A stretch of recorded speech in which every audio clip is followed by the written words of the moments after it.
I stood in the darkness, my hand trembling slightly around my phone, watching more than 60 people dancing, drinking, and laughing on the land I had poured 32 years of sweat into keeping. They raised their glasses to celebrate my son's birthday, while I, his own mother, wasn't even invited. At exactly 11 p.m., I touched the screen. The entire farm plunged into darkness. The laughter stopped cold. Screams rang out. And then, through a speaker system they didn't even know existed, my voice echoed, distorted, icy. The owner is watching every single one of you. From that moment on, I knew they would never underestimate me again. If you're still listening, tell me where you're watching from. Every comment you leave is another mark in this journey. And if this story has touched you, don't forget to hit like, so it can reach even further. Just seconds earlier, music had been blasting across the Oregon Valley. Loud pop songs I had never understood, now swallowed whole, as if someone had yanked the plug on the entire world. The string lights hanging between the old oak trees snapped off. The pool behind the house became a bottomless black void. I heard the crash of shattered glass, a woman screaming in shock, a man swearing as he tripped over folding chairs scattered across the lawn. I stood behind the old wooden door of the barn, where Richard, my husband, used to keep the tractor and tools. The smell of damp wood, old engine oil, and nighttime earth blended together, so familiar that if I closed my eyes, I could almost believe I was 30 years younger again, back when we were both young, our hands caked with mud, but our hearts full of hope. Only one thing was different. Tonight, I was no longer the woman standing beside her husband. I was someone treated as if she didn't exist. I didn't step out. I didn't say another word. I just stood there, silently watching through the narrow crack in the door, where the glow of my phone screen reflected on my face. On the screen was the live feed from the security cameras they had no idea I'd installed months earlier. More than 60 people, my daughter-in-law's friends, my son's colleagues, strangers who had never greeted me once, were scrambling in panic like a flock of birds startled in the night. Someone slipped and fell into the pool, water splashing as screams erupted. Someone else stepped on an extension cord and yanked down an entire row of banquet tables. A 3-tier birthday cake collapsed, white frosting smeared across the tiles. I saw Samantha, my daughter-in-law, in her tight white dress, her hair carefully curled, her face panicked but still trying to shout, "Calm down, it's just a power outage." Her voice pierced the chaos, high and strained. Daniel, my son, stood in the middle of the crowd. I recognized his shape even in the dark. He was tall like his father, broad-shouldered, but now he stood frozen, both hands raised as if trying to calm everyone. I couldn't hear what he was saying, but I saw his lips moving, saw the glow from someone's phone lighting up his face, the face of the child I once rocked to sleep, held tight through stormy nights, and swore I would protect from every hurt in the world.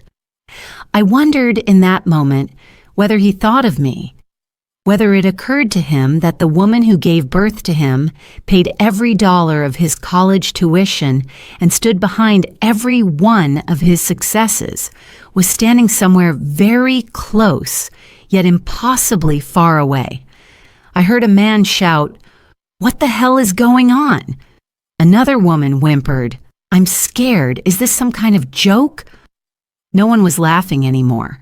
No music, no clinking glasses, just the raw, chaotic sound of fear and lost control. And in that moment, I realized a cold truth. How quickly all the polished appearances, the Instagram photos, the boasts about a perfect family, collapse the second the lights go out. I took a deep breath. My chest ached, not from fear, but from something far more bitter. I hadn't been invited. Not a single text, not one call, not one, "Mom, we're having a small party tonight. Would you like to come?" Instead, I found out about my son's birthday through a photo Samantha posted on social media. Birthday night at our place. Family and friends only. Family and friends.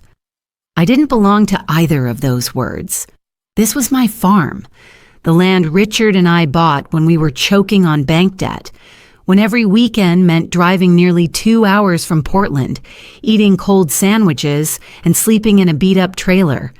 I planted every tree, fixed every stretch of fence, cleaned every window pane, and yet tonight I stood like an intruder, hiding in the dark, watching others celebrate on my life.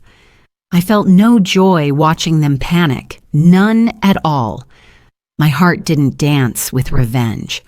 What I felt was a strange stillness, as if some part of me had just died, and the rest of me had finally woken up. I knew that if I stepped out now, if I shouted that this was my home, that they had no right. They would only look at me with pity, or worse, see me as a difficult old woman ruining their fun. I had been seen that way before, too many times. So I chose the darkness. I chose silence. I chose to observe. As the noise slowly died down, I watched small groups begin to leave. They were rushed, awkward, no one thinking about goodbyes or cleaning up. Cars pulled out of the lot, headlights sweeping across the grass, leaving brief streaks of light before disappearing. Only about 20 people remained, huddled together, whispering, eyes darting around as if something were watching them from the dark. And something was. I didn't turn the power back on. Not yet. I wanted them to feel, long enough, what it was like not to belong, what it felt like to be pushed aside, the same unease I had carried for months. I wanted to remember this moment myself, so that later, if I softened, if I wondered whether I'd gone too far, I would remember this night, the night I stood in the dark on my own land. Finally, when the clock on my phone ticked over to 11:17 p.m., I closed the app. No further warnings, no final message. I let the darkness finish speaking for me. I turned my back and leaned against the cold wooden wall. My knees trembled, not from fear, but from a heavy question that rose in my mind and refused to leave. How does a mother get pushed this far? When did I become expendable in my own family? When did a lifetime of sacrifice turn into a burden, something that could be brushed aside for someone else's convenience? I knew that if I didn't stop here, if I didn't turn back and face everything that led up to this moment, tonight would be nothing more than a meaningless scare. What I had done wasn't the end. It was only the end of my silence. And to understand why I had to stand in the dark, why I had to shut off the power to my own farm, I needed to go back much further, to the days when I still believed that loving hard enough meant your family would never turn their back on you. My farm sits at the edge of a small valley in southern Oregon, where mornings are often wrapped in a thin layer of fog over the grass, and afternoons carry the scent of old pine from the distant forest. From above, it isn't the neat, perfectly squared kind of land you see in real estate ads. It stretches unevenly, hugging a gentle slope, winding around a small creek that runs year-round. To outsiders, it's just a large, quiet farm with income potential. To me, it is an entire lifetime. 32 years ago, this place was nothing but raw land. No fences, no clear roads, just weeds up to my knees, rocks packed into hard soil, and dead tree stumps left behind from an abandoned logging attempt. I remember clearly the first day Richard and I stood in the middle of it. It was cold in March, the wind cutting through us. I pulled my old jacket tight, and Richard smiled, a smile so optimistic it made me both love him and fear for him. He turned to me and said, "Maggie, can you imagine it? Right here, we'll build a house. Not big, but ours." We were so poor back then that if anyone had asked what our biggest asset was, I would have said Richard's old pickup truck and his set of tools. I was a nurse, working night shifts at the local hospital. Richard did whatever manual labor he could find: roof repairs, wall framing, plumbing, anything people would hire him for. We bought this land with a loan that left our wallets nearly empty every month. No one around us believed we could turn that wild land into a real home. But Richard believed. And when Richard believed, he worked. In those early years, we lived in an old trailer parked at the edge of the property. Summers were suffocating, winters drafty through every crack. I worked days, then came home at night to help him measure, clear rocks, burn dry weeds. Some nights we were so exhausted we ate canned soup straight from the pot, sitting on the ground staring at a sky full of stars without saying a word. And yet, in that silence, I never once felt alone. Richard built the frame of our first house with his own hands. It wasn't a dream home, just a simple wooden house, enough to keep out the rain and cold. I helped by holding ladders, handing him nails, sweeping up, cooking for us both. I still remember the smell of fresh lumber mixed with paint and sweat. Remember the blisters on my hands from gripping a hammer too long. Every wall that went up was progress, not just for the house, but for the life we were fighting for. When Daniel was born, the farm was still a mess. I held him in my arms, watching Richard dig drainage trenches in the rain, my heart torn between worry and pride. By the time Rachel arrived, the house was sturdier, with an extra small room and a front porch where we could watch the sunset. The farm grew alongside our children, and our children grew alongside the farm. Daniel learned to walk on uneven ground, falling and standing back up, scraped knees but shining eyes. Rachel loved chasing the chickens I kept, laughing every time they scattered. On weekends, Richard took Daniel to the open field behind the house to teach him how to throw a baseball, while I sat on the steps, sewing and watching them in the afternoon light. Those memories don't need photos. They're etched into me more clearly than any picture. The farm wasn't just a place to live. It was our children's first classroom, where they learned hard work, patience, and respect for things that aren't easily earned. Daniel helped his father build fences. Rachel helped me pick vegetables from the garden. Every family meal carried the smell of earth, grass, and real labor. We weren't wealthy, but we never felt poor. Then one autumn afternoon, everything stopped. Richard died suddenly, a heart attack, so fast there was no time to prepare, no time to say goodbye. He collapsed right on the front porch, where we had sat together drinking morning coffee so many times.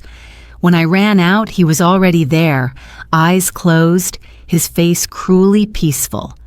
I remember screaming, but the sound felt swallowed by the vast space of the farm, as if no one could hear it. I became a widow at an age when I still believed there were many we moments ahead of us. The house felt too big, too quiet. At night, I heard the wind move through the trees and instinctively turned toward the right side of the bed where Richard used to sleep. Some mornings I made 2 cups of coffee before realizing I only needed 1. Every corner of the farm carried his imprint: the unfinished wooden chair he was building, the coat hook he mounted behind the door, the gravel path he laid by hand. Daniel and Rachel were grown, living their own lives. I didn't blame them for not being with me every day, but alone on this vast land, I finally understood what it meant to carry responsibility tied to memory. Selling the farm would have been easy, very easy. Less than a year after Richard's funeral, people knocked on my door offering to buy it. The prices they quoted would have let me live comfortably for the rest of my life in a small city apartment. I thought about it, I truly did. But every time I imagined signing those papers, I felt like I was erasing pieces of Richard, of our life together. This farm wasn't something I inherited.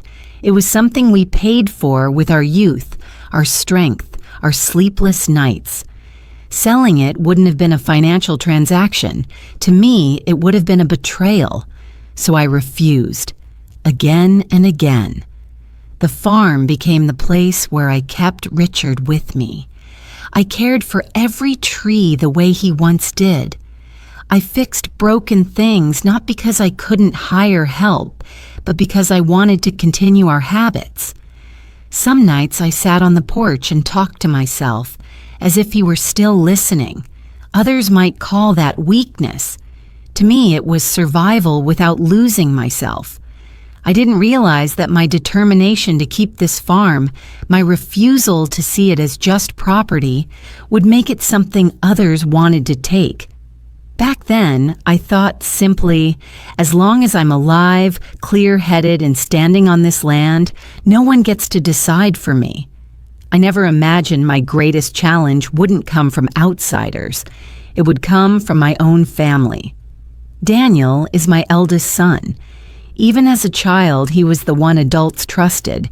Not reckless, not overly mischievous, always thoughtful, always trying. When Richard was alive, he used to say, "Daniel's like me when I was young. He knows how to look ahead. He knows when to hold back." I believed that for years, and maybe that belief is what kept me from seeing his change sooner. Daniel was a good student. Richard and I poured nearly all our savings into sending him to law school. Those years weren't easy. I worked more night shifts. Richard took heavier jobs he used to avoid. But every time Daniel called, excited about an internship or a difficult case, I felt every sacrifice was worth it.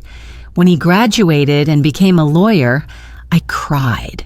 Not just from pride, but because I knew my son could now stand on his own. After Richard died, Daniel called me more than anyone else, at least for a while. He asked how I was doing, whether I needed anything, whether I wanted to come live with him in the city for a bit. I refused, as I refused every suggestion to leave the farm.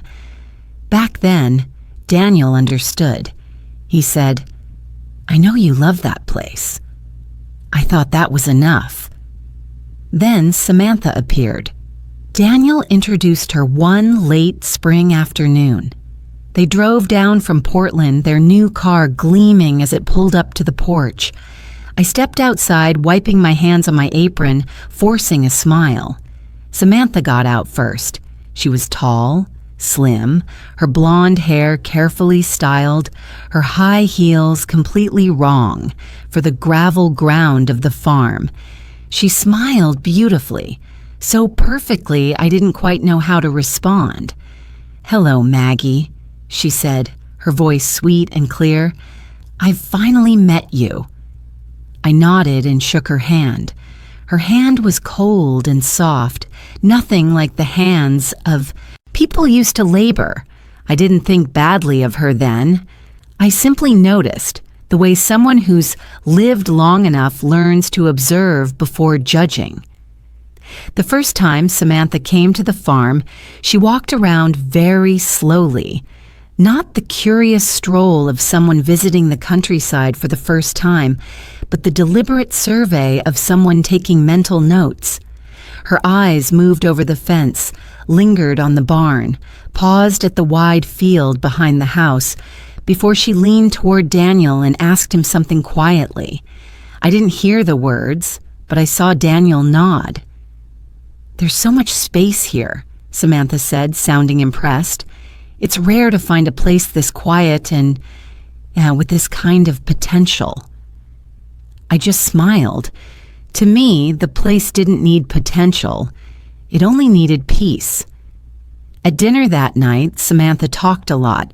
She spoke about her work in marketing, about branding campaigns, about building personal images on social media. I listened but didn't fully understand. I was used to conversations about patients, night shifts, gardens, and weather. Samantha's world was far from mine. Some of her comments sounded harmless at first. This farm would get so much attention online.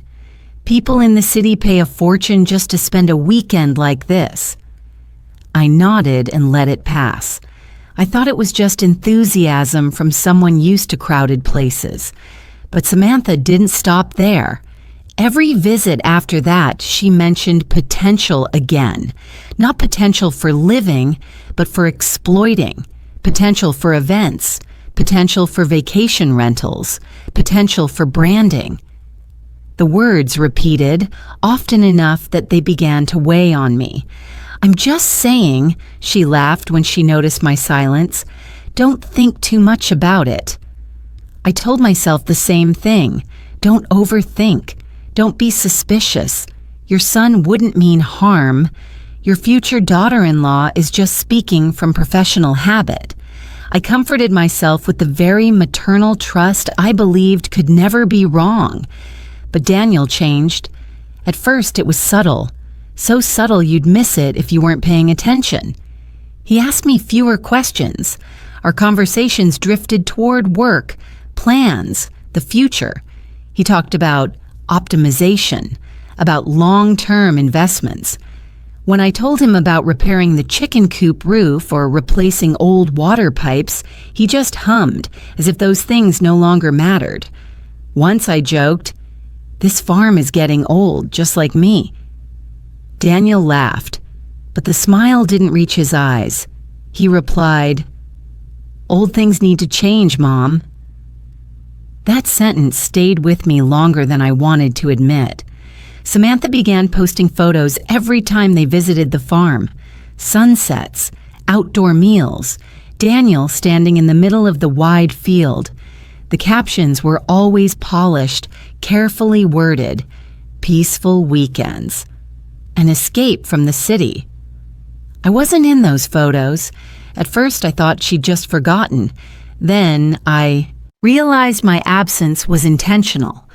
Once, when I accidentally stepped into the frame, Samantha said, "Maggie, could you stand over there a bit? The light's better here." Her tone was polite, gentle. I stepped out of the frame without a word. But that was when the feeling of being pushed out of my own story truly began. Daniel didn't object. He stood there in silence, as if my being pushed out of the photo was something too trivial to care about. And that silence, more than any words, made me feel cold. I still tried to keep everything normal. I cooked, made coffee, asked about their work. I didn't want to become a difficult mother-in-law. I didn't want to plant the seeds of conflict. I had seen too many families fall apart because of misunderstandings left unspoken. I didn't want to be the one who caused that, but deep inside, a quiet unease began to grow.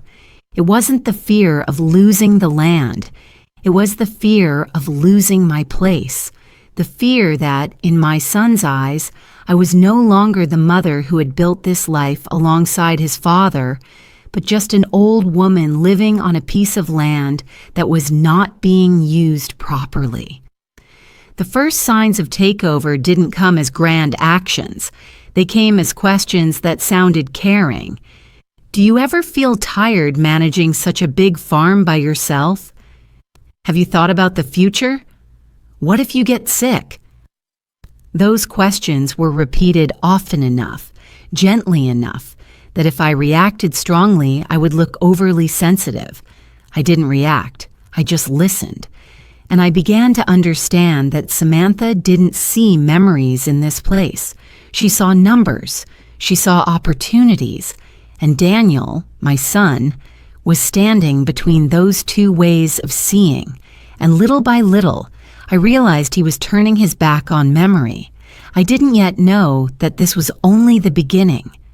But in my heart, one thing became clear. If I wasn't careful, if I kept comforting myself with maternal love, one day I would wake up and realize that everything I had built no longer belonged to me. Nothing happened suddenly. There was no explosive moment I could point to and say, that's when it all went wrong. The boundary was erased in a far quieter way, like water seeping into the ground, slow, persistent, and by the time you notice, the foundation has long been cold and wet. At first, it was just suggestions. Samantha stood in the kitchen, holding the cup of coffee I had just made, her eyes moving around the room that Richard and I had spent nearly 10 years finishing piece by piece. "Maggie," she said lightly, like a breeze passing through, "have you ever thought about changing the kitchen cabinets? This style is a bit old-fashioned. If you painted them white and changed the handles, it would look so much brighter." I smiled politely. "I'm used to it. It's still fine for me." Samantha shrugged, as if I had just missed a rare opportunity. "Of course, I'm just suggesting.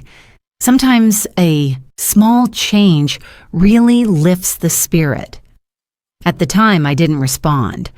I thought maybe she was just speaking out of professional habit, seeing everything as something that needed upgrading or refreshing.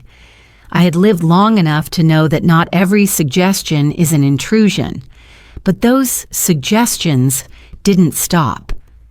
Next, Samantha talked about the living room. "If you knocked down this wall and opened it up to the porch, it would be amazing. Open concept spaces are really popular." Then she moved on to Richard's old bedroom. "It would make more sense as a home office. Leaving it empty like that is kind of a waste." I listened, and each time I did, it felt like someone was placing their hands on my memories and twisting them in a different direction. I started answering less. Not because I agreed, but because I didn't want to argue. I thought that as long as I didn't say yes, everything would stay at the level of words. I was wrong. One Saturday morning, while I was watering the garden behind the house, I heard an unfamiliar car stop at the gate. It wasn't Daniel's car. It wasn't a delivery truck. I turned off the hose, wiped my hands on my pants, and walked out. Standing on my porch were two men I had never seen before, holding tape measures and notebooks. Samantha stood beside them, hands on her hips, chatting animatedly. "Hi, Maggie." She turned to me when she saw me. "I brought these guys by to take a quick look.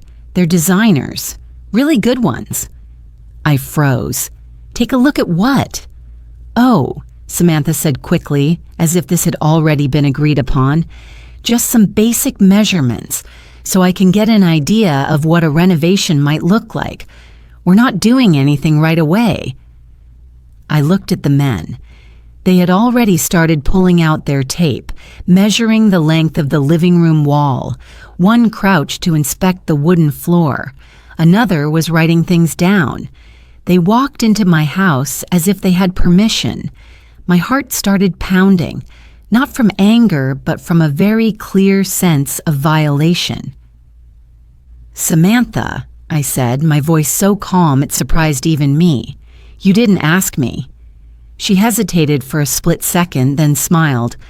"Oh my goodness, I'm sorry. I thought... Daniel mentioned that you were considering some of these things too." I turned to look at Daniel, who had just stepped out of the car. He avoided my eyes for a brief moment, then said, "I just said we could think about it in the future, Mom." The future. Such a convenient word. I took a deep breath. "I don't need any measurements. Thank you, gentlemen, but today isn't appropriate." The two men looked at each other, then at Samantha, as if waiting for instructions. Her face flushed slightly, but she kept her smile. "Of course. No problem. I didn't mean anything by it. I just wanted to help you see more options." After they left, the air in the house grew heavy. I leaned against the kitchen counter, my hands trembling slightly. Daniel came closer. "You overreacted," he said quietly. Samantha just wants what's best for you." I looked at my son, searching for the eyes I remembered, the eyes of the child who used to ask my permission before climbing a tree. "Do you see," I said, "that she brought strangers into my house without asking?" Daniel sighed. "You always see everything as an invasion. You should be a little more open-minded." Open-minded. Another word that sounded so good. From then on, the small conversations grew more tense. Samantha no longer just suggested. She started talking as if changes were inevitable.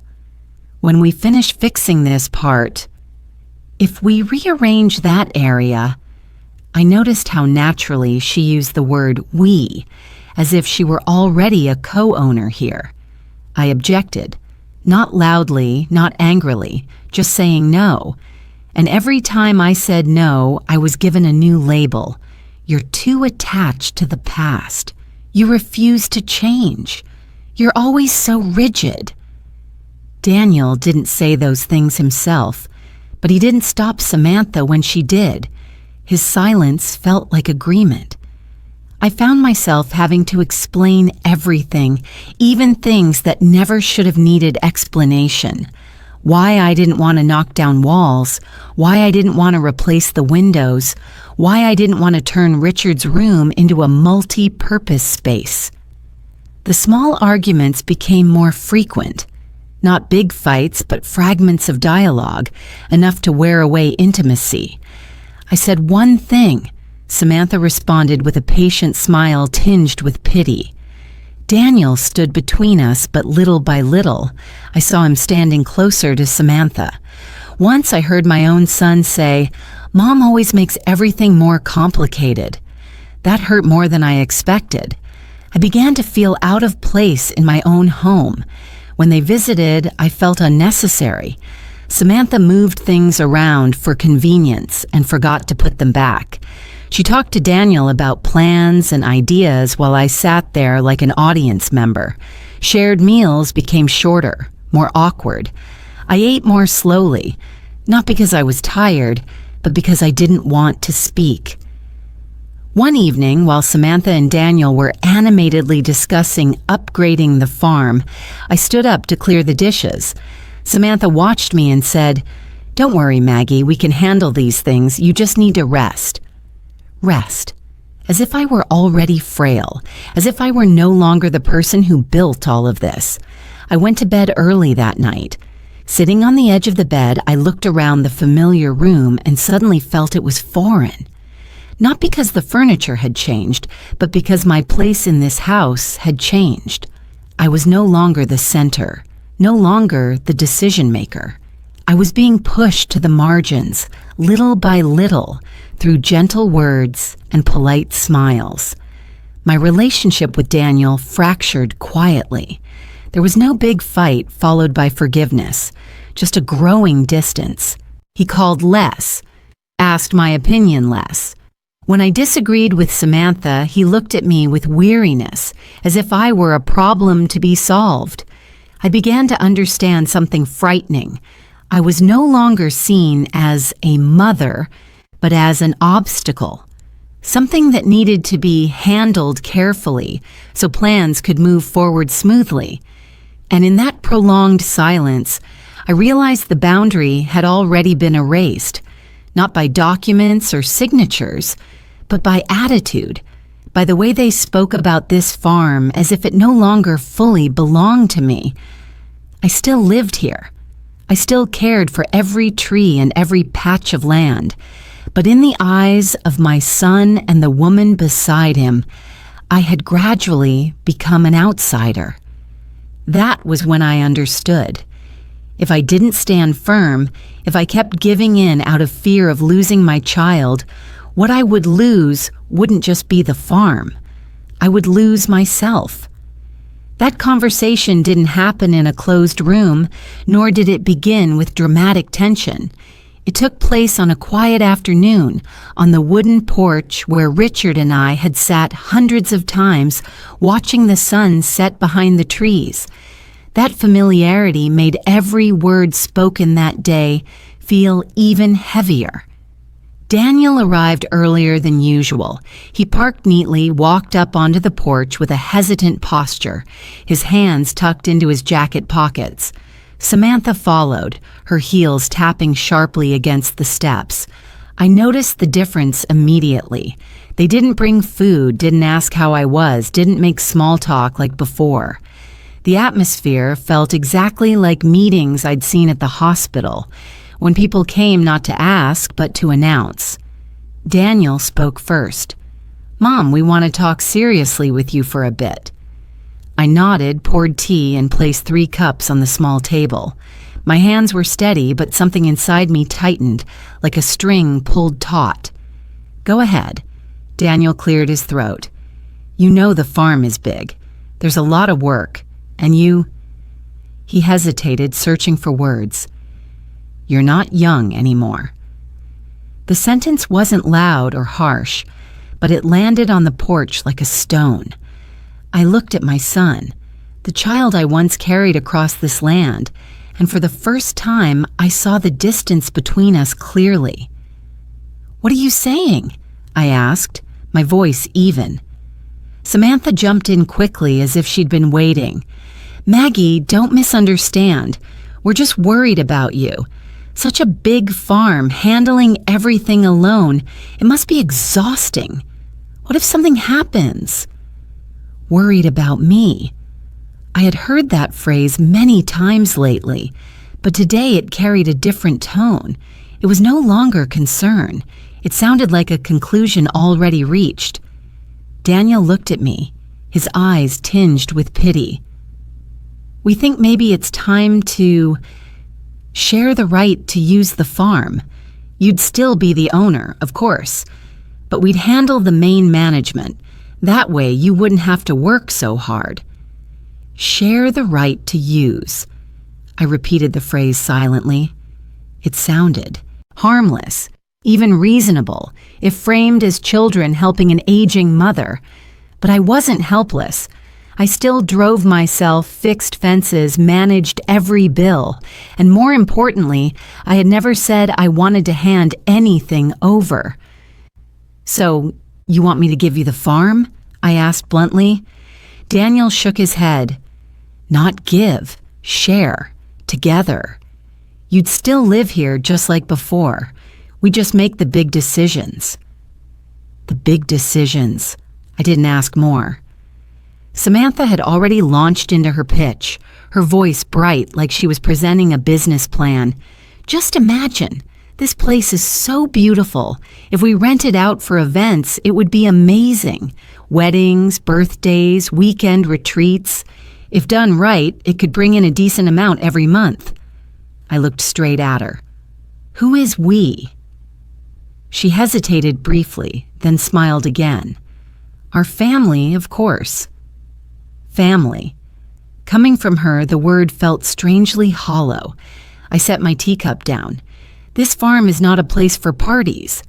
Samantha tilted her head, her tone gentle. "But you're not using all of it. Leaving it like this is such a waste." A waste. A word I had never used to describe my life. Daniel continued, no longer circling the point.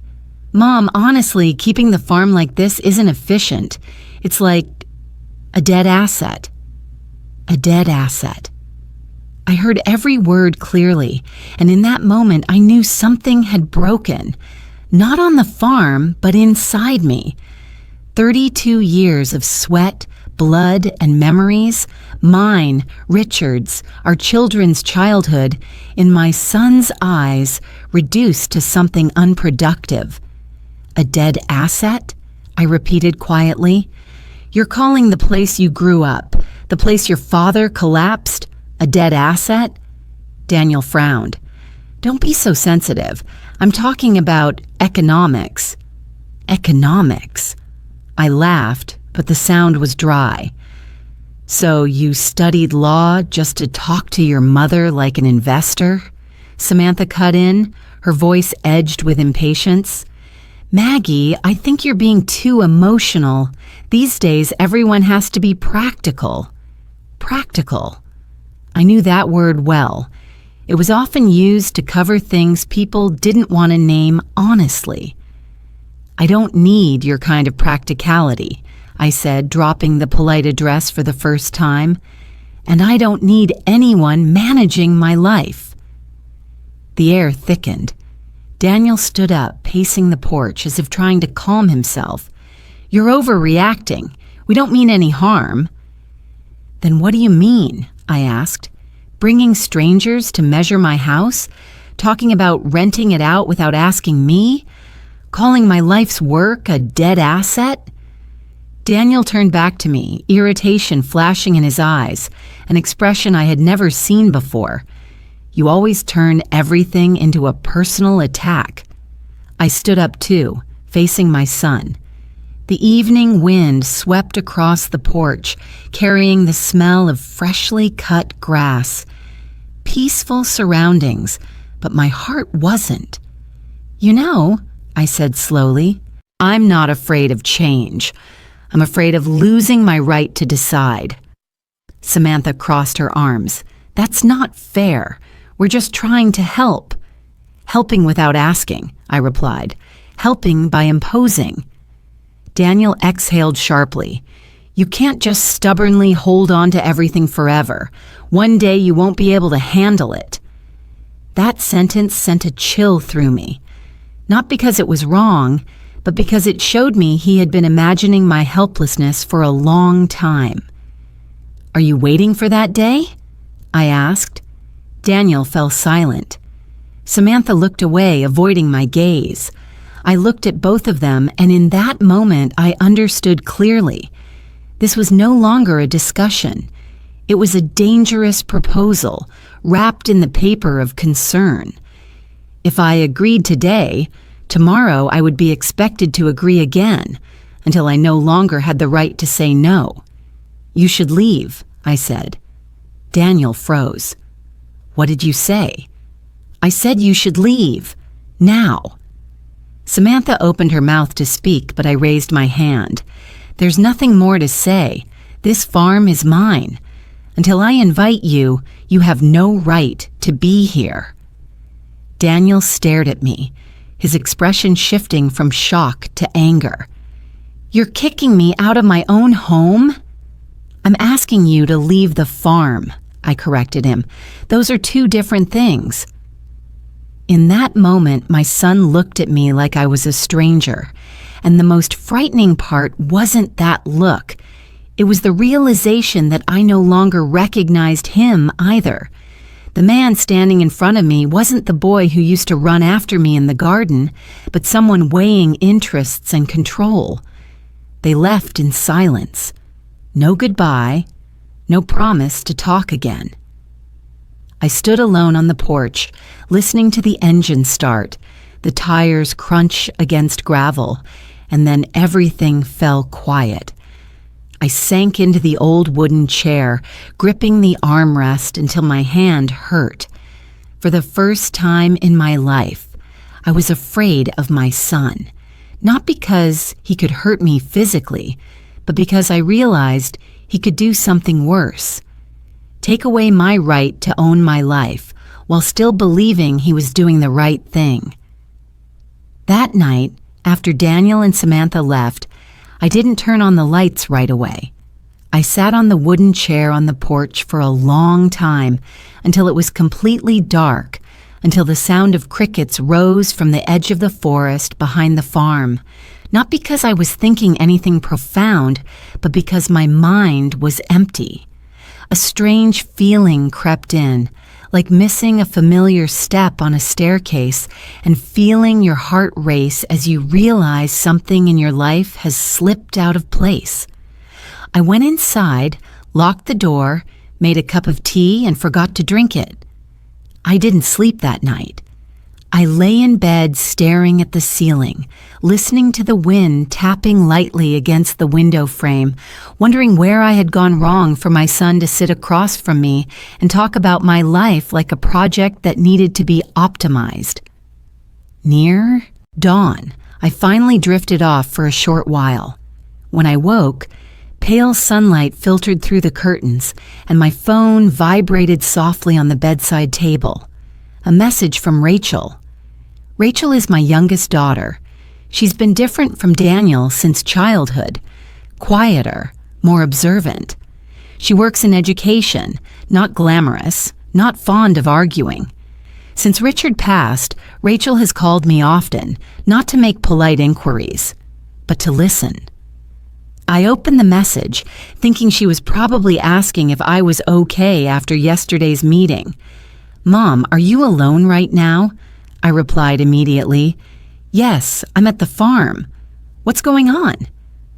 The 3 dots appeared, disappeared, then appeared again.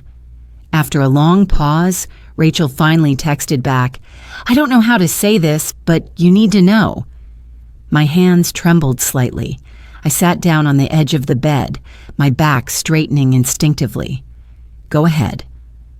The phone stayed silent for a few more seconds, then the screen lit up. I was accidentally added to a group chat, not a normal family group. I frowned. What group? The group name appeared in the screenshot Rachel sent. Care Plan, Mom. I read the name over and over.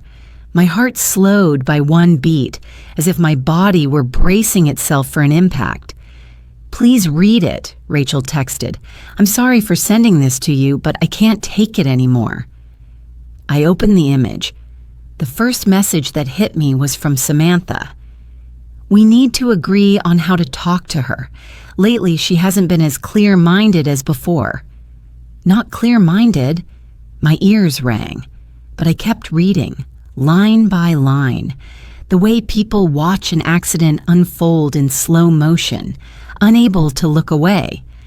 Daniel replied right after, "I feel the same. She overreacts and doesn't take suggestions well, very hard to work with." Work. That word again. Someone else in the group, I guessed a friend of Samantha's, asked, "Do we need legal advice? If this is about managing an elderly person's assets, there are a few options." Samantha replied, "I have a lawyer friend. She specializes in cases like this. When an older person lives alone, it's easy to argue they're no longer capable of managing things." I put the phone down on the bed, my hand covering my mouth. A chill ran straight down my spine. Not vague fear anymore, but clarity. Everything was starting to take shape. Yesterday's words on the porch weren't spontaneous. They were part of a carefully discussed plan. Rachel sent more screenshots. This time, Daniel's message.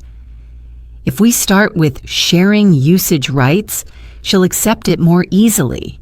Then we gradually take control. The key is making her believe it's for her own good."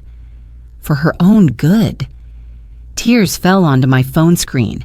Not loud, dramatic tears, but the kind that come when you no longer have the strength to react. I had prepared myself to be misunderstood, to be seen as stubborn. But I had never imagined my son sitting in a group chat discussing how to gradually control me like a problem to be managed. There was another message from Samantha, longer and more detailed.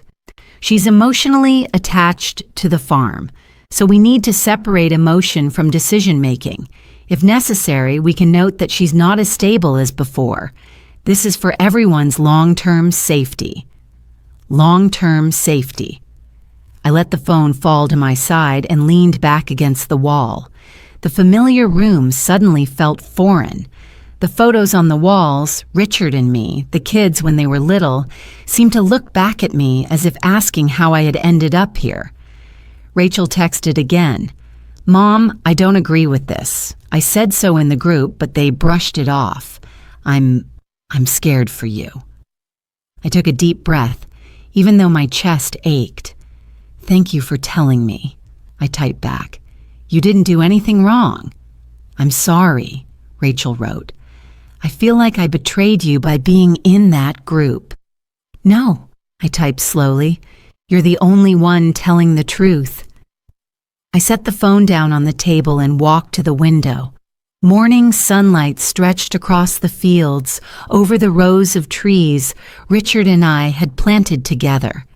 Everything was still there, solid, as if it had never been placed on a scale. Only I was unsteady. I sat down in the armchair in the living room, feeling as though all my strength had been drained at once. For a few minutes, I let myself collapse. I cried, without holding back, without shame. I cried for my husband who was gone, for the son I thought I knew, for myself, for being naive enough to believe that family bonds were strong enough to protect me from cold calculations. But in that very moment of weakness, something else appeared. Not anger, but a sharp, cold clarity. The pieces slid into place. Samantha's words, her calculating looks, Daniel's changes, the proposal to share usage rights. Nothing was vague anymore. They were the first steps of a clear plan to turn me into someone without decision-making power on my own land. I wiped my tears and took another deep breath. My hands no longer shook. A different kind of silence settled in, not the emptiness of shock, but the stillness of awareness. I realized something painful. Once someone decides you're no longer clear-minded, everything you say afterward can be used against you. Emotional reactions become loss of control. Silence becomes lack of awareness. Anything can be twisted to fit their narrative. I picked up my phone again and texted Rachel. "Leave that group," she replied instantly. "Mom." "Leave it," I repeated. "And don't argue anymore. I don't want you pulled into this." "What are you going to do?" Rachel asked. I looked out at the fields again. "I can't say yet, but I won't let them decide for me." I turned off the phone and sat still for a long time. No more tears, no more panic, just one clear, frighteningly bright thought. If they were planning step by step to take control of my life, then I had to stay one step ahead. And I knew that from this moment on, I could no longer act like a mother, guided only by emotion. I had to act like a woman who understood her own value, her own rights. That mental breakdown hadn't weakened me. It had stripped away the last layer of innocence I was still holding on to. I didn't want a war, but I wouldn't let anyone turn me into a bystander in my own life. For the first time since Richard passed away, I felt truly clear-minded, and that clarity told me one thing. If I didn't protect myself now, there wouldn't be another chance. After that night, I didn't cry again. Not because the pain disappeared, but because I understood this clearly.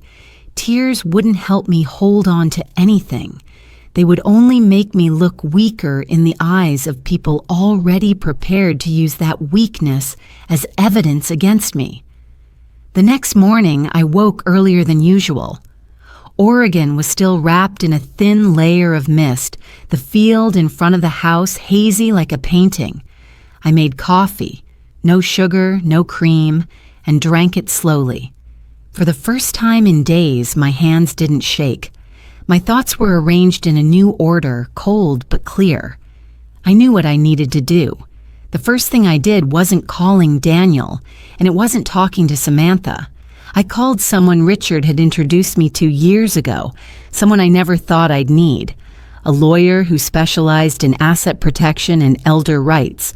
His office was in Salem, more than an hour's drive from my farm. I didn't make an appointment by phone. I drove there directly, parked, and walked in like any ordinary woman seeking advice. Nothing more. I didn't cry. I didn't rant. I didn't waste a single word. He was in his early 50s, hair streaked with gray, voice deep and unhurried. He let me finish without interrupting, nodding occasionally. I showed him the screenshots Rachel had sent, the messages Daniel and Samantha never thought I would see. He read them carefully. When he finished, he looked up at me. There was no pity in his eyes, only confirmation. "Mrs. Maggie," he said. "This isn't a normal family conflict." I stayed silent. These are very clear signs of financial and psychological abuse of an older adult. They're gradually building a narrative that you're no longer capable of managing your life and your assets. I nodded. "That's what I thought too." He frowned slightly, perhaps surprised that I didn't react more strongly. "The most important thing right now," he continued, "is that you don't give them any evidence against you. No loud arguments, no emotional reactions in front of them, and absolutely do not sign anything." "I won't," I said. He leaned back in his chair. "You're clear-minded, independent, and fully legally competent. But if they want to pursue a legal route, they'll try to make you look unstable. You need to prepare." Prepare. That was the word I'd been waiting for. I left the lawyer's office with a checklist forming neatly in my mind, like a plan. Not a plan for revenge, but a plan for protection. And I decided I wouldn't tell anyone about it. I started with the smallest things. That night, I took screenshots of every message and saved them to a separate hard drive, then backed them up to the cloud. I labeled dates, times, sender names, no detail missed. I didn't reread them over and over. I didn't need to hurt myself again. I just needed them to exist, intact as truth. 2 days later, I called a locksmith from the neighboring town. Not someone the family knew, not someone who had ever fixed Daniel's locks before. A stranger, efficient, quiet. I changed every lock.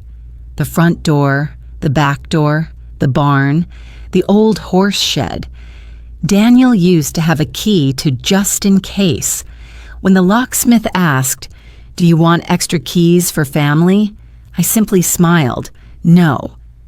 That night, when I turned the new key in the lock and heard the sharp click, I felt something small but essential return to me: control. Then came the cameras.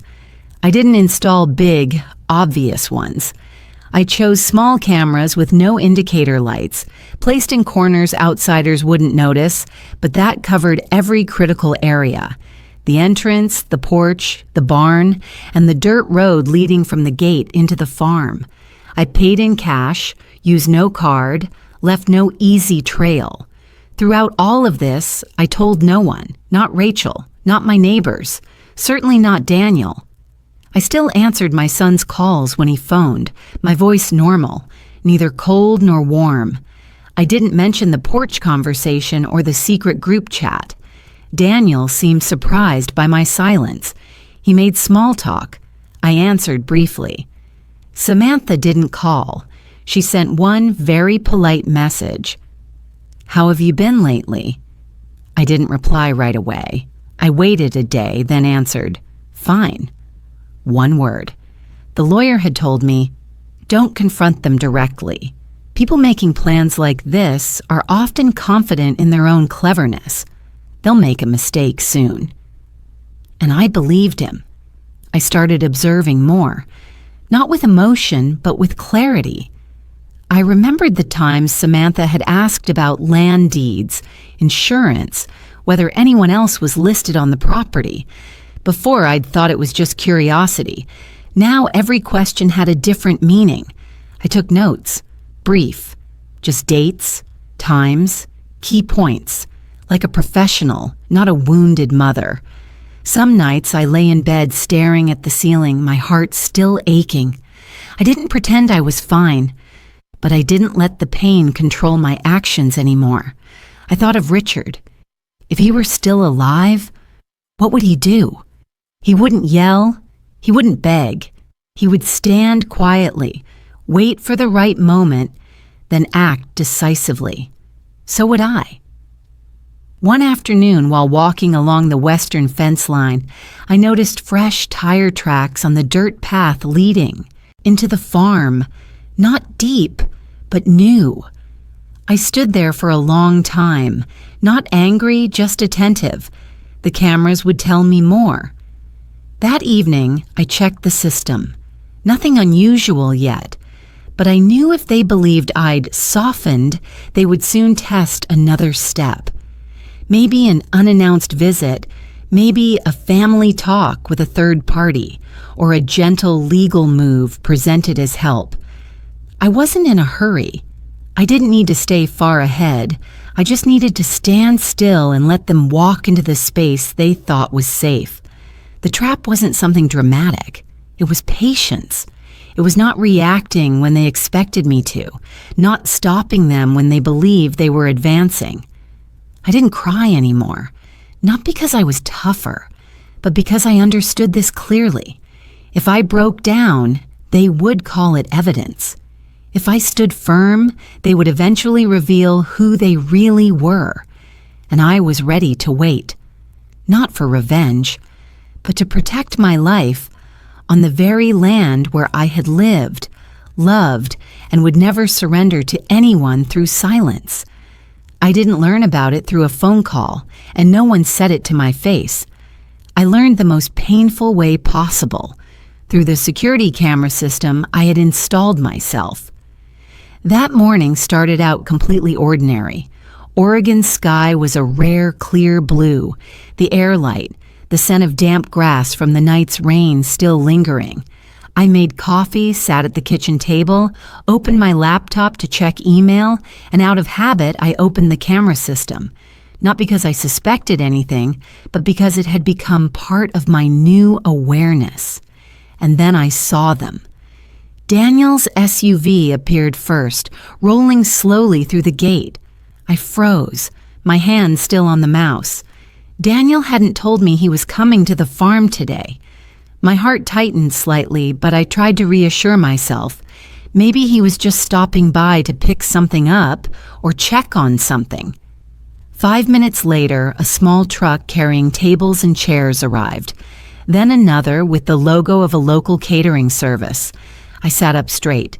The unease spread quickly, cold and unmistakable. The camera on the porch showed Samantha stepping out of the car, a light-colored dress, oversized sunglasses, moving with the confidence of someone who believed this place belonged to her. She pointed, said something to the delivery crew, and laughed loudly. I couldn't hear the sound, but I didn't need to. The way she stood there in the middle of my porch said everything. I looked at the clock. 10 a.m. My phone didn't vibrate. Not a single text. Not a single call. Not one word to remind me that today was Daniel's birthday. Not one word to say they were preparing to do something. Right here, on my farm. I opened another camera, the one in the backyard. Tables and chairs were being set up around the yard. String lights were being hung on the wooden posts Richard had built. Ice chests, speakers, decorations. Everything was arranged quickly and professionally, as if they had done this many times before. And I wasn't invited. It wasn't forgetfulness. It wasn't a mistake. It was intentional. I sat motionless in front of the screen, my heart pounding so heavily I could hear the blood rushing in my ears. A part of me still clung to the most unreasonable hope. Maybe they would call me later. Maybe this was just preparation. Maybe I was misunderstanding everything. Then the camera caught Samantha lifting her phone, turning around to take a wide shot of the farm. A few seconds later, my phone buzzed softly. A social media notification appeared. I didn't need to open it to know who it was from, but I opened it anyway. The first photo showed Daniel and Samantha standing in front of the porch, sunlight slanting across them, looking like a perfect couple. The caption underneath was short, cheerful, and sharp as a blade. Celebrating my love's birthday at our home. So grateful for this place and the life we're building. Our home. I read it 3 times. Each time the words scraped at my eyes. Not a single line mentioned me. Not one word said this was his mother's farm. Not a single trace that I existed in that story. I went back to the cameras. Guests were starting to arrive. People laughing, hugging Daniel, wishing him a happy birthday. Samantha stood beside him like the hostess, directing, greeting, her hand resting possessively on Daniel's back. And Daniel, my son, was smiling. He smiled easily, naturally, as if nothing were missing, as if the woman who gave birth to him, raised him, and held on to this land with her entire life didn't exist. My chest tightened, a familiar pain, but deeper this time, slower. I stood up, went into the bedroom, closed the door, and sat down on the edge of the bed. For the first time in many days, I allowed myself to cry. There were no sobs, no wailing, just tears flowing quietly, soaking the collar of my shirt. I cried for my absence on my son's birthday. I cried for the moment I realized I had been erased from a picture I had once painted myself. I cried for Richard. If he were still alive, this would never have happened. Not because he controlled things, but because he was the boundary. And when he died, that boundary disappeared with him. I cried exactly once. When the tears ran dry, I sat still for a long time. No more trembling, no more choking in my throat. Just a cold emptiness, like the aftermath of a violent storm. I stood up, washed my face, and looked at myself in the mirror. My eyes were red, but my gaze had changed. I returned to the living room and opened the cameras again. The party was in full swing. Music was playing. Glasses were raised. Someone clapped and called Daniel up to speak. I couldn't hear the words, but I saw him lift his glass, say a few sentences, and then everyone laughed. No one asked, "Where's his mother?" No one wondered why the true owner of the farm wasn't there. Samantha posted another story. This time, a slow-motion video of people clinking glasses under twinkling lights. The text across the bottom read, "Making memories at our place." Our memories, our place. I turned off the screen, not because I couldn't take it anymore, but because I had seen enough. That afternoon, I didn't go outside. I sat at my desk, opened my notebook, and for the first time, I wasn't writing to remember. I was writing to plan. Not a plan fueled by anger, but a deliberate, public counteraction that couldn't be denied. I wrote bullet points slowly, carefully. I thought about what the lawyer had said. Let them feel confident. Let them take another step.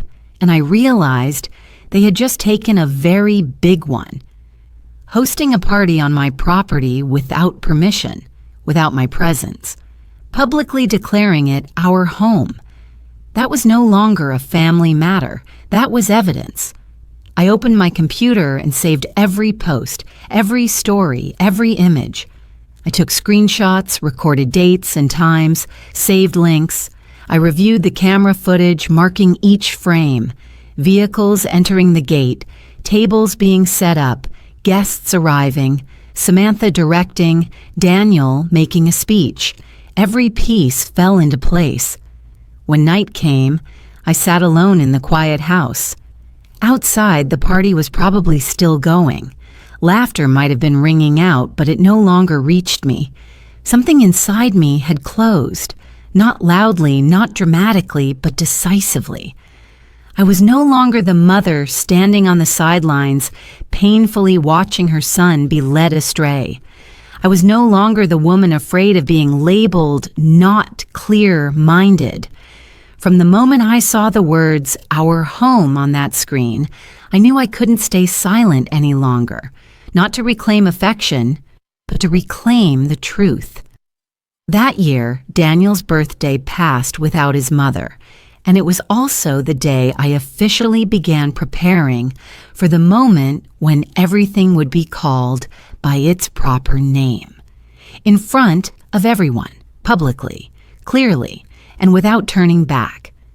The second party didn't come as a surprise, the way I might have expected. It came exactly the way people used to, taking other people's space, tend to act.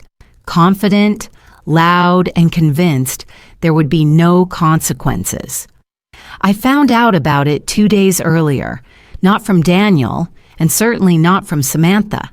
I learned through the cameras and through a stray message from an old acquaintance in town. I heard there's going to be another big party at Maggie's son's farm this weekend. Another party. I didn't reply. I didn't ask for details. I just sat by the window for a long time, watching the sunset fall over the fields. Late summer Oregon was gentler, the wind carrying the scent of dry soil and pine needles. A scene so peaceful that anyone looking in would never imagine that, inside me, a silent trial was being prepared. I didn't interfere. I didn't call. I didn't send a message asking them to stop. I let everything unfold exactly the way they wanted, because that night I didn't plan to play the role of a mother anymore. I planned to play the role of the owner. That afternoon I prepared carefully. Not fancy clothes, just a dark jacket, low shoes, a fully charged phone. I checked the camera system, the speakers, the backup power. Everything was ready. I wasn't nervous. That surprised me the most. The trembling had vanished, replaced by a cold calm. I left the house at dusk, not through the main gate, but along the Western Service Road, the one only Richard and I had used back when we were first clearing the land. A narrow path, overgrown with trees, enough for a car to pass without drawing attention. I parked near the old barn, where the party lights didn't reach. From there I could hear the music echoing, laughter, the clinking of glasses. More people than last time, louder, more confident. I opened the camera app on my phone. The yard was brightly lit, lights everywhere, tables filled. I counted quickly, more than 80 people. Some unfamiliar faces, some people I had once known who had come to my house for tea, now standing there as guests in a place that wasn't theirs. Samantha appeared on screen in a light dress, her hair carefully styled, a glass of wine in her hand. She moved through the crowd like a host, smiling, hugging guests, gesturing toward the main house.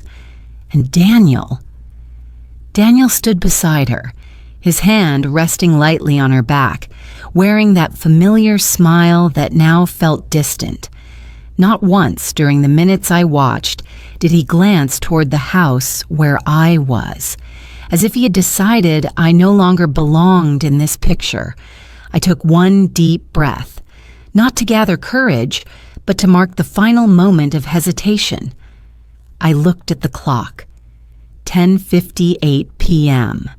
I waited. I waited until the music was at its loudest, the laughter at its peak, when people had had enough to drink to be less alert, but not enough to lose control.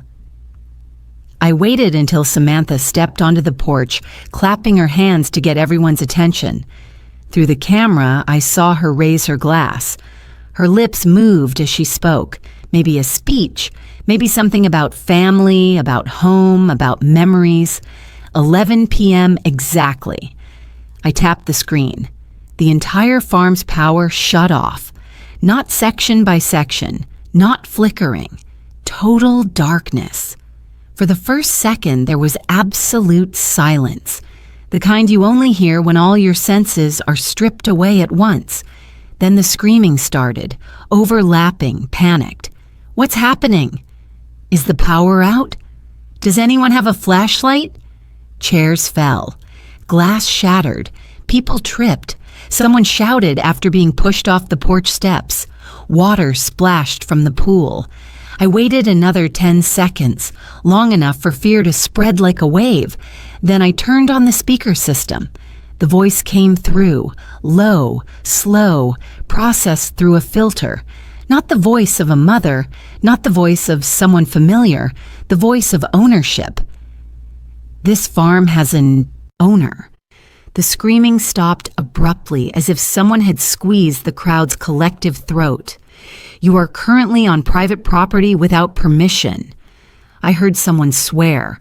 Someone else started crying. Samantha shouted, "Who's doing this? Is this some kind of joke?" I didn't answer right away. Everything happening right now, the voice continued, is being recorded. Time, images, audio. A new wave of panic swept through. People began pushing toward the exit, but in the dark, no one knew which path was safe. Voices called out, feet ran, objects crashed to the ground. "Please leave the area immediately," the voice continued, calm, steady. "The police have been notified." That was when I turned on the lights at the main porch, just enough so people could see where I was standing. I stepped out of the darkness, not rushing, not shaking, not hiding. I stood upright, hands folded in front of me, the light falling across my face. Some people recognized me instantly. I saw their eyes widen, confusion spreading. "That's Maggie, the farm owner?" Samantha froze. The wine glass slipped from her hand and shattered on the wooden floor. Daniel turned toward me, his face drained of color, his mouth opening but no words coming out. "I am the legal owner of this farm," I said, this time without the speakers, in my real voice clear in the terrifying silence. "And none of you have the right to host events here without my permission." A few people stammered apologies. Some lowered their heads and quietly left, but Samantha didn't. She stepped forward, her voice shaking but defiant. "What are you doing? You're scaring everyone." "I'm protecting my property," I replied. "You've used it repeatedly without authorization." "Daniel is your son," Samantha yelled. "We're family." "Family does not mean taking," I said, not looking at her, but straight at Daniel. "You know that." Daniel lowered his head. At that moment, red and blue lights flashed at the gate. The sound of a police car cut through the night, clear, undeniable. A murmur rippled through the crowd. "I called the police," I said, "and I will be reporting the trespassing." Samantha turned to Daniel, her voice urgent. "Say something." Daniel stayed silent. For the first time, he didn't step in to shield her. When the police arrived, I explained everything clearly and briefly. Proof of ownership, camera footage, evidence of unauthorized use, no extra emotion, no personal attacks. Samantha argued. She talked about misunderstandings, about family, about good intentions. But under the lights, in front of dozens of people who had just witnessed the chaos, her words sounded hollow. The mask didn't fall with a blow.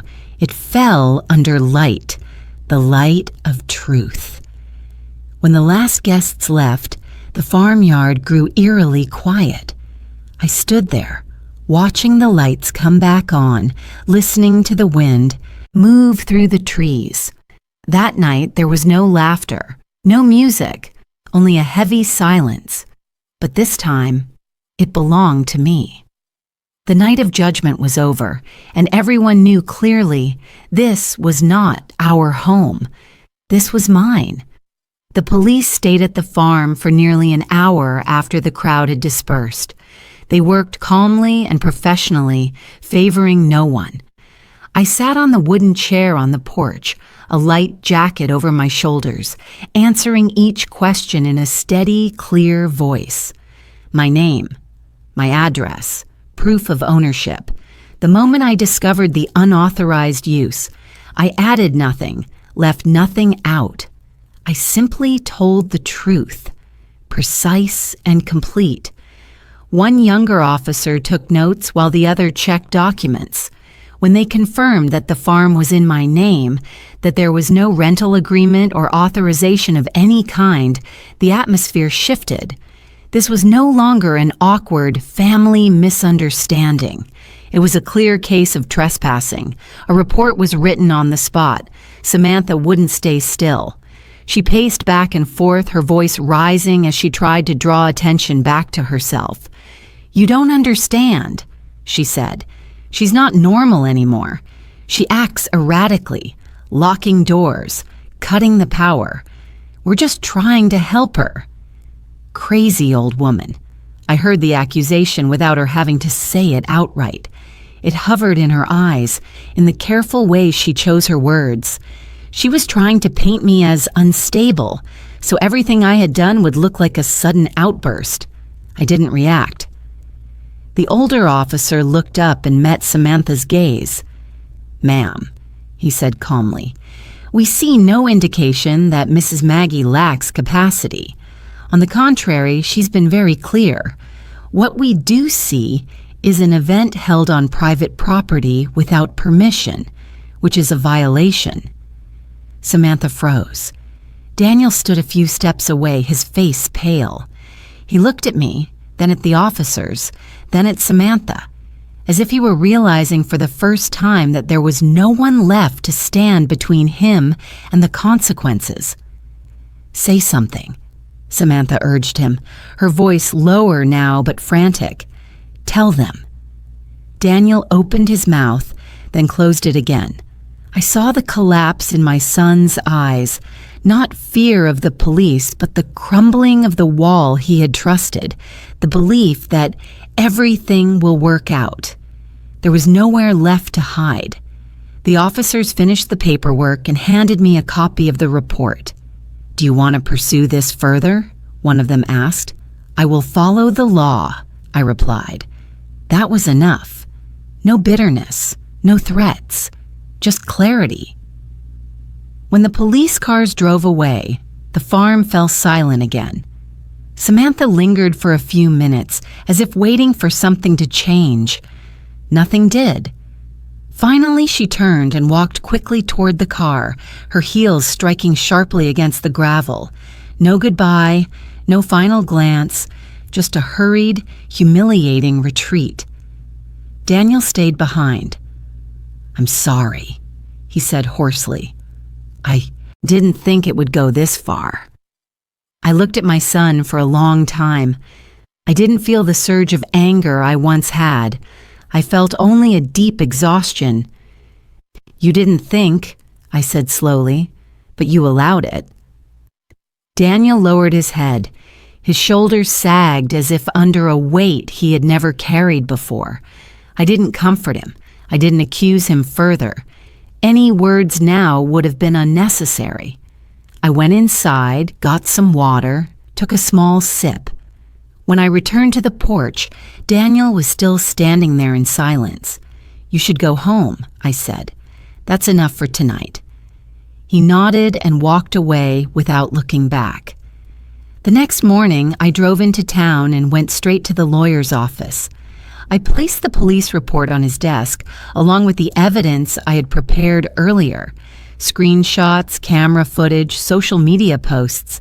He reviewed everything carefully, then looked up and nodded. "You have a very solid case," he said. "If you want, we can file a formal complaint." "I want to," I replied. Not for revenge, not to intimidate, but because I needed a boundary recognized by law, one that couldn't be bent by sweet words or vague accusations. I signed my name, each stroke of the pen firm and final. From the lawyer's office, I went straight to the notary. I brought my old will and read every line. It had been written at a time when I believed family bonds were enough to keep everything safe. I realized I had been wrong, not because I loved my children, but because I hadn't set limits. I rewrote my will, not long-winded, not emotional. I divided everything clearly and transparently with clauses that protected my assets and my right to make decisions until my very last day. I didn't do it in anger. I did it in complete clarity. That afternoon, I called Daniel. He came, quieter than ever before. We sat facing each other in the living room, sunlight slanting through the window. I didn't beat around the bush. "You are still my son," I said, "but from today on, there will be boundaries." Daniel looked up, his eyes red. "I understand." "You have no right to use the farm without my written permission," I continued. "No events, no rentals, no managing on my behalf. and any discussion related to my assets must go through a lawyer. Daniel nodded without objecting. This is not a punishment, I added. This is a boundary. Justice is not revenge. Justice is putting everything back where it belongs. He stayed silent for a long time, then said softly, I was wrong. I didn't say, it's okay. I didn't say, I forgive you. I only said, from now on you need to learn how to respect. When Daniel left, I stood alone in the quiet house. No more forced laughter, no more party lights, just the sound of wind across the fields and the familiar scent of old wood. I didn't feel victorious. I felt lighter. Justice doesn't bring joy. It brings an upright spine. And for the first time in a very long while, I knew one thing for certain. I no longer had to protect my life with emotions. I had placed it exactly where it belonged, into my own hands and under the light of the law. After that night, things didn't end quickly the way people often imagine when they hear the word justice. There was no bold full stop, no applause, only quiet, gradual consequences that could not be avoided. Daniel didn't speak to me for many weeks. I didn't call him. He didn't call me either. That silence was different from our previous distances. This time, it didn't carry tension, but a heavy emptiness, as if a layer had been stripped away and the person underneath didn't yet know how to stand firmly. I learned about Daniel's marriage not from him, but from Rachel.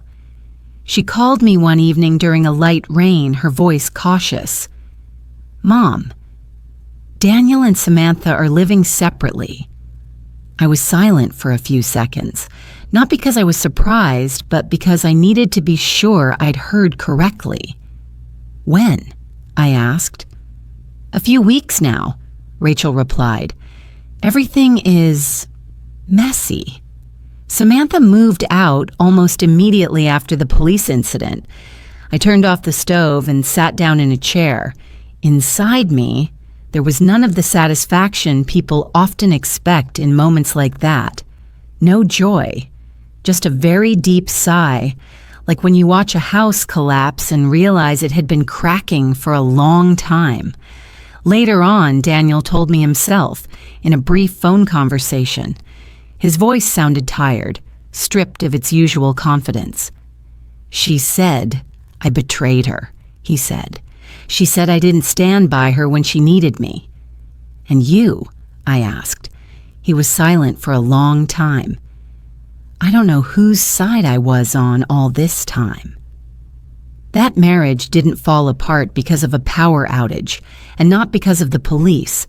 It fell apart because the truth was pulled into the light, and that light didn't shine only on Samantha, it shone straight on to Daniel.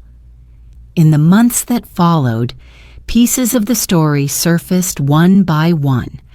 Expenses Daniel had never paid attention to, accounts in Samantha's name, but funded with shared money. Investments he believed were for the future, which turned out to be nothing more than fuel for a glamorous image. Daniel called me one afternoon, his voice unsteady. Mom, did you know? I paid off almost all of her credit card debt. I thought it was for work, for her personal brand. But there was nothing. I didn't say, I warned you. I didn't need to prove I was right. I only asked one question.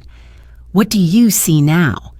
He answered very quietly, I see that I was used. From then on, Daniel began trying to make amends. Not with grand apologies, but with awkward, clumsy actions. He emailed to ask if I needed help fixing the fence. He texted to ask if I was okay when the weather turned cold. Once, he left a crate of dry firewood on the Yee's porch and drove away without knocking. I saw everything, but I didn't rush to respond. Not because I wanted to punish my son, but because I had learned a lesson that was far too costly. Words can be beautiful, but only time and actions reveal the truth. Daniel asked to see me several times. I refused the first two. The third time, I said, "Not yet." He didn't argue. He only replied, "I understand." I observed. I didn't ask about his personal life. I didn't interfere. I let my son walk through the consequences of choices he had once believed were right.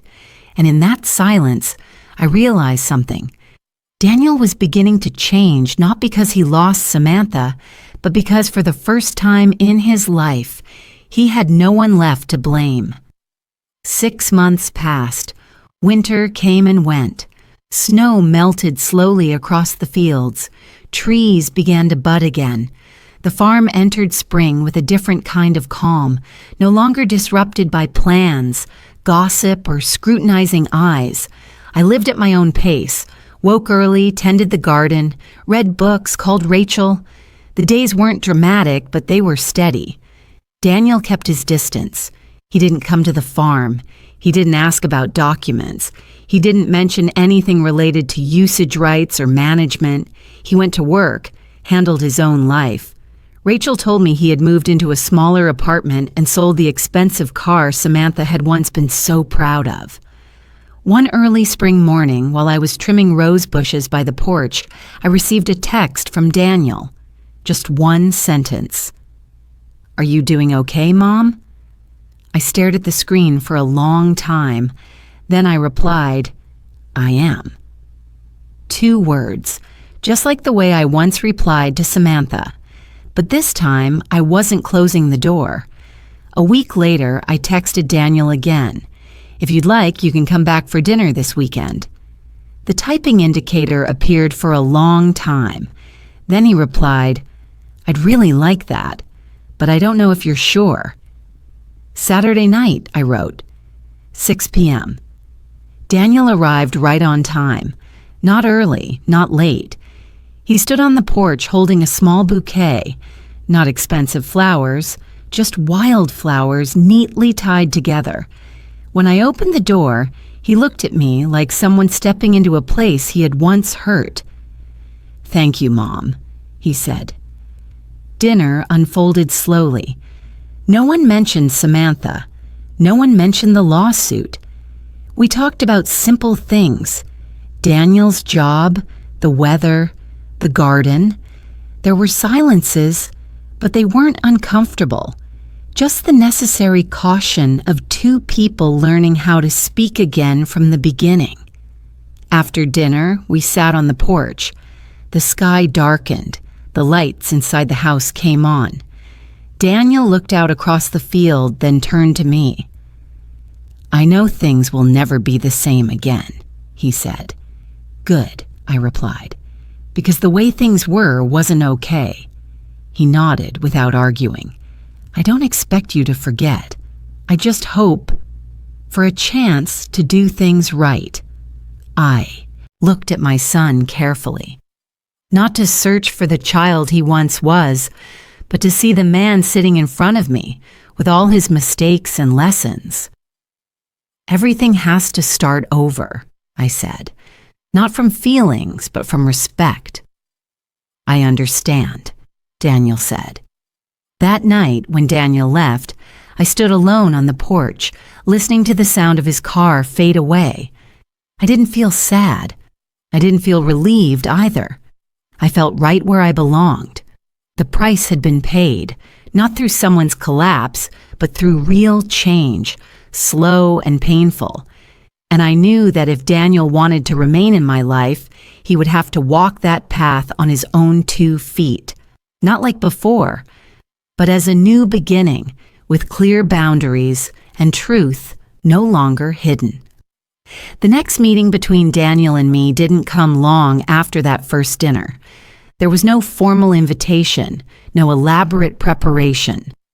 One morning, he simply texted me, "Do you have time for coffee?"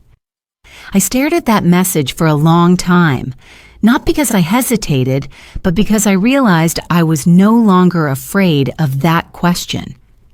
We met at a small cafe in town, a place Richard and I used to stop whenever we went to buy supplies for the farm.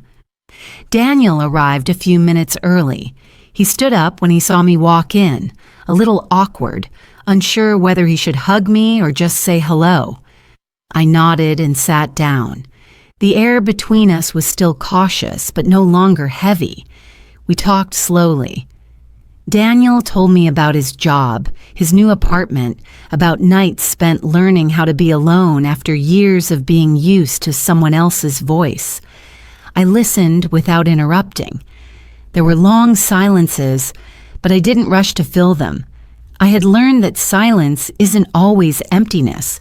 Sometimes it's where truth reveals itself. Finally, Daniel looked straight at me. "Mom," he said, "I know I don't deserve forgiveness right away, but I want to say, I'm sorry. Not just for what happened, but for not seeing you as an independent person." I looked at my son for a long time. I didn't feel anger. I didn't feel the need to list old wounds. I saw someone who had fallen, slowly getting back up and knowing exactly where he had gone wrong. "I forgive you," I said, "but I don't forget." Daniel nodded. He didn't expect me to forget, and I didn't want to, because memory is the boundary that keeps things from repeating themselves. Forgiveness, to me, isn't erasing what happened. It's accepting it as part of my life and moving forward without letting it define me. My will remained unchanged. I made that clear, and Daniel didn't object. He understood that some decisions no longer belonged to emotion, but to protection. I didn't rewrite my will to punish anyone, nor to hurt anyone. I wrote it to remind myself that my life, until my very last breath, is still mine. The farm gradually returned to its original meaning. No more loud parties, no more glittering lights for show. Just the wind, the smell of soil, and a familiar rhythm. I fixed a few small corners, not to upgrade, but to care for them. I planted another row of trees on the western side, where the afternoon light is gentlest. Every morning, I walk around the farm not to control it, but to feel it. Some afternoons, Daniel stops by, never unannounced, always asking first. He helps me mend a fence, replace a rotten board. We work side by side, speaking little, doing more. No old roles, no old expectations, just two adults learning how to be close in a new way. In those quiet moments, I found myself again, not the mother who must always sacrifice, and not the woman who has to prove anything. I am simply me, a person who has walked through loss, betrayal, fear, and stood firm. I returned to reading, to journaling, to learning how to say no without guilt. I understood that love should never come with the cost of losing oneself. The greatest lesson I carry isn't how to protect assets, but how to protect boundaries. Loving does not mean enduring. Family is not a place where you must stay silent when you are hurt. True peace doesn't come from pleasing everyone. It comes from living in alignment with your values. I chose a peaceful life, but one with limits. I open the door, but I don't remove the lock. I allow others to step in, but I don't allow anyone to take control. And within that balance, my heart feels much lighter. Evenings are quiet now. I sit on the porch, watching the sun sink over the fields. The light at the end of the day isn't dazzling, but it's warm. It doesn't erase the darkness that came before, but it's enough for me to clearly see the road ahead. If you've stayed with me to these final lines, I want to pause for a moment, not to tell more of my story, but to listen to yours. Each life, especially in the second half of the journey, carries losses, silences, and moments when we ask ourselves, am I living true to my values? If somewhere in this story you caught a glimpse of yourself, a mother, a father, someone who loved too much and endured too long, then you are not alone. Please tell me where you're listening to this story from: a big city, a small town, or a quiet corner of the world. If you've ever stood at the boundary between love and self-respect, I invite you to share a few thoughts in the comments. I read every word, and I value every story entrusted to me. If this story gave you even a little strength, a little courage, or simply the feeling of being understood, please tap the like button to help pass that feeling on to others. And if you'd like to continue walking with me through stories about family, boundaries, and late but necessary awakenings, please subscribe and stay tuned for the next episodes. From the bottom of my heart, thank you for staying until this moment. Your presence is the gentlest light after years of darkness.